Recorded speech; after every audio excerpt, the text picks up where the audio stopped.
यसरी सुती सुती अर्काको लग्जरी लाइफ हेरौँ रिल्समा, अर्काको फलोवर्स बढेको हेरौँ, अर्काले महेन्द्र थार लग्जरी गाडी किनेको हेरौँ, अरूको फलोवर्स बढेर पुरा एकदम हजार हजार मान्छेको भिडमा एकदम यसो टाटा गरेर देखाएको एकदम मान्छेहरू फोटो खिच्नु आएको हेरौँ। अनि त्यस्तै लाइफ अनि आफ्नो लागि सोचु, गर्नु केही छैन, अनि दुःख पायो।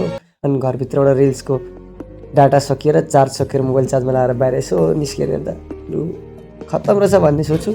एकछिन चार्ज हुँदै पर्ख्यो, फेरि आयो, अनि फेरि अलिक खुसी भयो अर्काको लागि स्क्रल गरौँ, कोही नाचेको, कसैको फलोवर्स बढेको, कसैले नयाँ गाडी किनेको हेरौँ, कति मजा आउँछ।